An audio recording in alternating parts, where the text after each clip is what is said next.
अपनी पसंदीदा उर्दू हिंदी कहानियों के लिए सब्सक्राइब उर्दू हिंदी स्टोरी।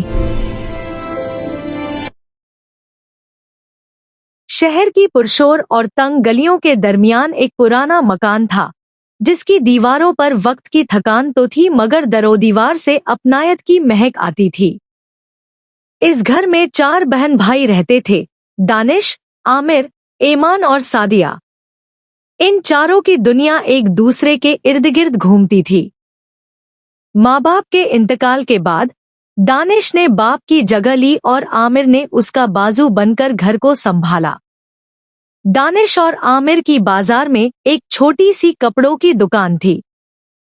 सुबह सवेरे जब सूरज की पहली किरण गली में झांकती, दोनों भाई दुकान के लिए निकल जाते। गर्मी हो या सर्दी, उन्होंने कभी हिम्मत नहीं हारी थी, क्योंकि उनके सामने उनकी सबसे छोटी बहन सादिया का ख्वाब था। सादिया, जो बचपन से ही ज़हीन थी, उसका एक ही मकसद था, डॉक्टर बनना। दानिश अपनी पुरानी साइकिल साफ करते हुए, आमिर, आज बाजार में नए थान लगाने हैं। सुना है ईद की वजह से रौनक ज्यादा होगी। हमें आज देर तक रुकना होगा। आमिर, भाई, आप फिक्र न करें। मैंने दूसरी गली की दुकानों वालों से भी बात की है। उनका बचा हुआ माल भी हम कमीशन पर बेचेंगे। सादिया की एकेडमी की एडमिशन फीस का वक्त करीब है। घर में ईमान का किरदार किसी फरिश्ते से कम न था। वो दिन भर सुई धागे से कपड़ों पर तरक्शी करती। उसका हर टांका इतना नफीस होता कि देखने वाला दंग रह जाता। ईमान अपने कजिन सुहेल के लिए काम करती थी, जो शहर का एक उभरता हुआ फैशन डिजाइनर था। सुहेल न सिर्फ उनका रिश्तेदार था बल्कि उनका बेहतरीन दोस्त भी था। वो अक्सर उनके घर आता और उनकी मेहनत देखकर मुतासिर होता। सुहेल, ईमान, तुम्हारी कढ़ाई में जो सफाई है वो शहर की बड़ी बड़ी मशीनों में नहीं। ये लो तुम्हारा इस महीने का मुआवजा, और हाँ, मैंने कुछ एक्स्ट्रा रखा है सादिया की किताबों के लिए। ईमान, सुहेल भाई, आपका बहुत शुक्रिया। आपने हमेशा हमारा साथ दिया है। ईमान की जिंदगी में उसकी सबसे प्यारी दोस्त मारूशा थी। मारूशा इतनी रहमदिल और नरम मिजाज थी कि वो ईमान के दुख सुख की साथी बन गई थी। जब भी ईमान थक जाती, मारूशा उसके पास बैठ जाती और उसे हौसला देती। सुहेल, जो जाहिरी तौर पर सख्त मिजाज डिजाइनर बनता था, दिल ही दिल में मारूशा की इस सादगी और रहमदिली का असर लिए हुए था। वो अक्सर मारूशा को देखकर कुछ कहना चाहता, मगर दोस्ती के रिश्ते में दरार के डर से खामोश रह जाता। एक शाम जब सब घर पर जमा थे, दानिश ने एक थैली मेज पर रखी। उसमें उसकी और आमिर की महीनों की जमा पूंजी थी। दानिश, सादिया, ये लो बेटी, तुम्हारे डॉक्टर बनने का पहला कदम। कल जाकर एकेडमी में एडमिशन करवा लो। हम तीनों ने मिलकर ये रकम जोड़ी है। सादिया, आंखों में आंसू लिए, भाई, आप लोग मेरे लिए इतनी तकलीफ उठाते हैं। मैं वादा करती हूँ, मैं दिन रात एक कर दूंगी और एक दिन आप सबका सर फख्र से ऊंचा करूंगी। घर में खुशी की लहर थी, मगर कोई नहीं जानता था कि किस्मत ने सादिया के लिए एक ऐसा इम्तिहान और तोहफा चुना है, जो उनकी जिंदगी की बुनियाद ही हिलाकर रख देगा। मेहनत का फल मिलने वाला था, मगर एक अनजाने और जादुई रास्ते से। सादिया का मेडिकल अकादमी में एडमिशन हो गया था।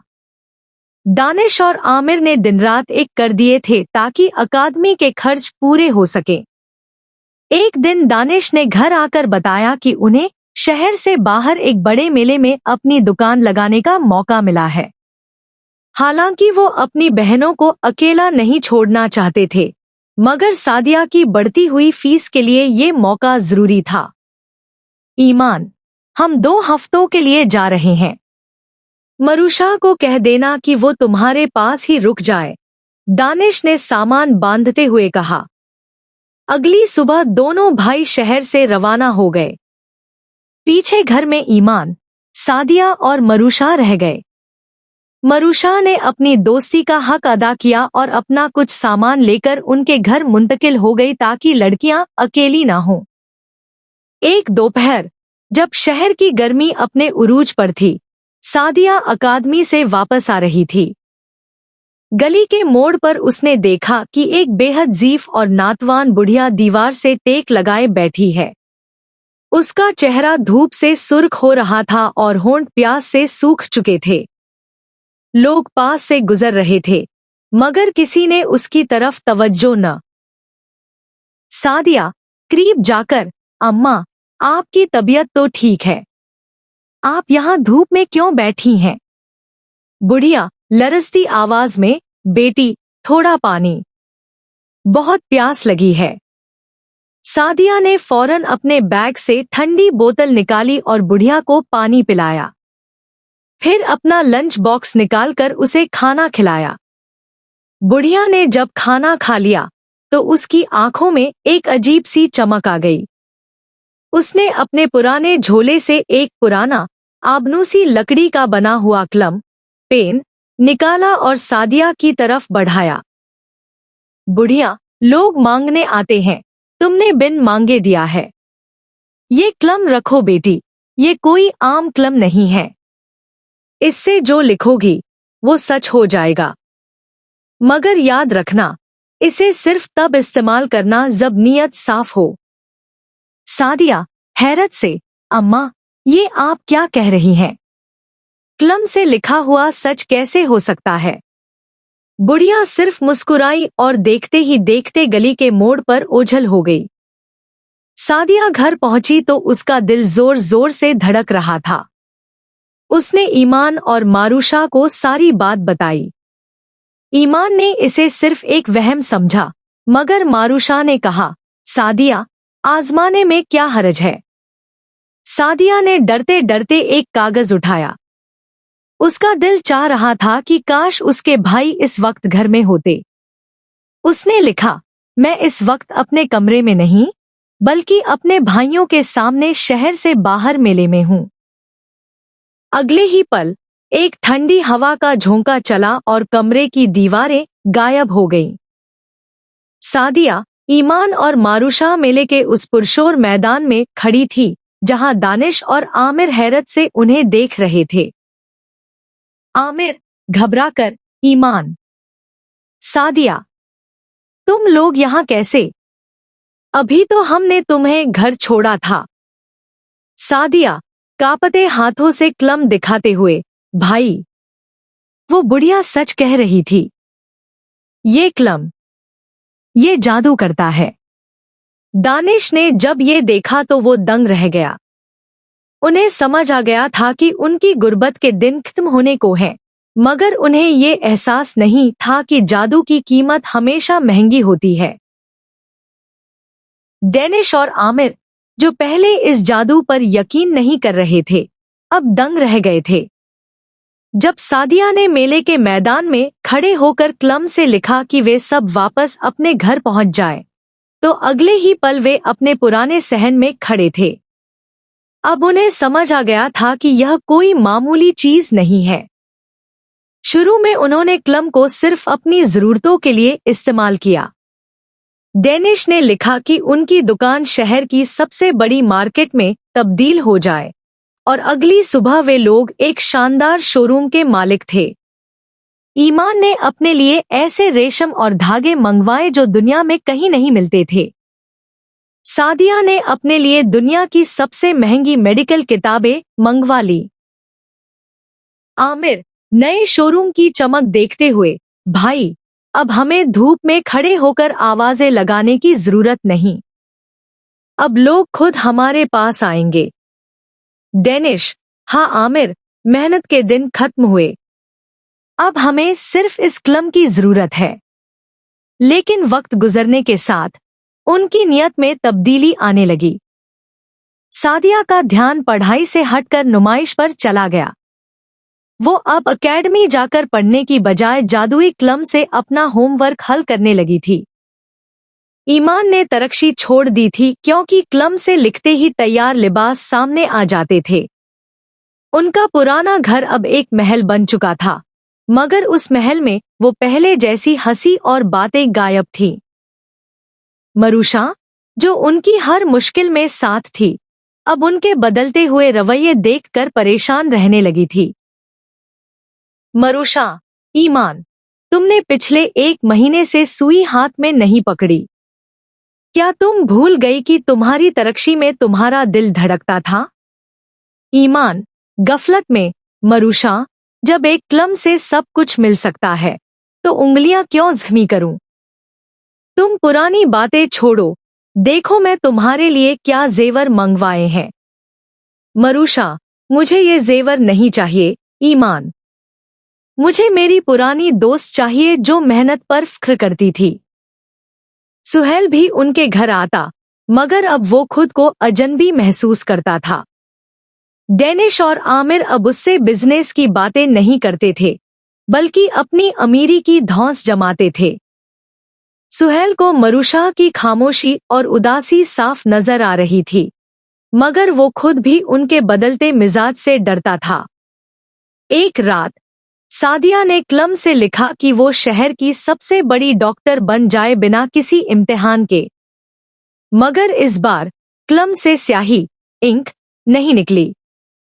सादिया ने बार बार कोशिश की, मगर कलम खामोश रहा। उसी रात सादिया को नींद में वही बुढ़िया नजर आई। बुढ़िया, बेटी, कलम सिर्फ रास्ता दिखाता है, मंजिल तक नहीं पहुंचाता। तुमने इस कलम से अपना सुकून बेच दिया है। याद रखना, जादुई रोशनी से सिर्फ आंखें चौंधिया जाती हैं, रास्ता नजर नहीं आता। सादिया पसीने में शरबोर उठ बैठी। उसने देखा कि बाहर बारिश हो रही है और उनके महल की दीवारों से पानी टपक रहा है। उसने डेनिश और आमिर को जगाया। उन्हें एहसास हुआ कि वो लोग दौलत के नशे में अंधे होकर एक दूसरे से दूर हो गए थे।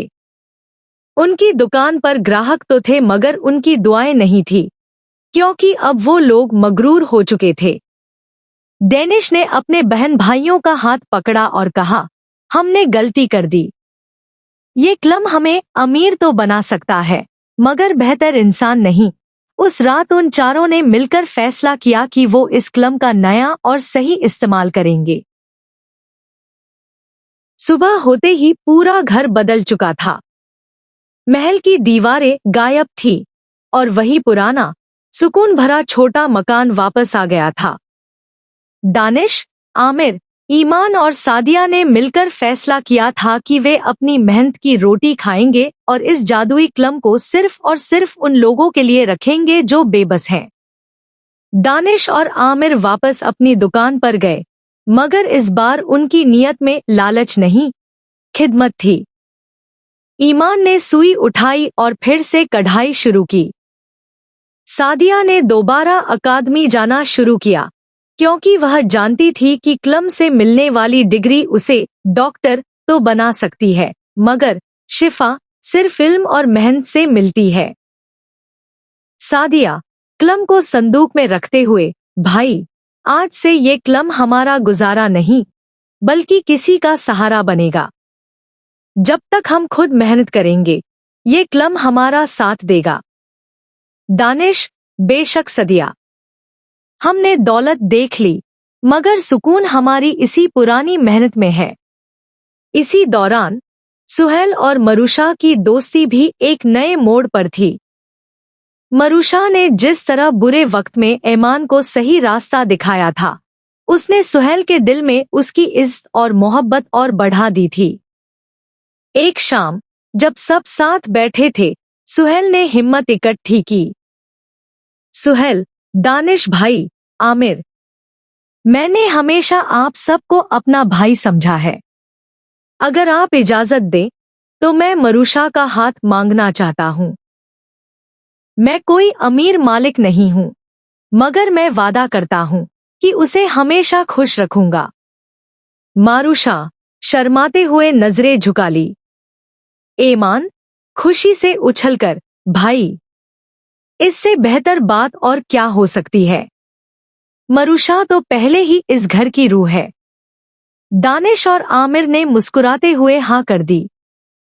मरुषा और सुहेल का निकाह निहायत सादगी से उनके उसी पुराने घर में हुआ। सादिया ने इस मौके पर कलम का इस्तेमाल किया, मगर अपने लिए नहीं।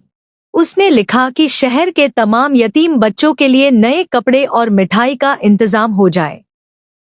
शादी की खुशी उन मासूम बच्चों की दुआओं से और बढ़ गई।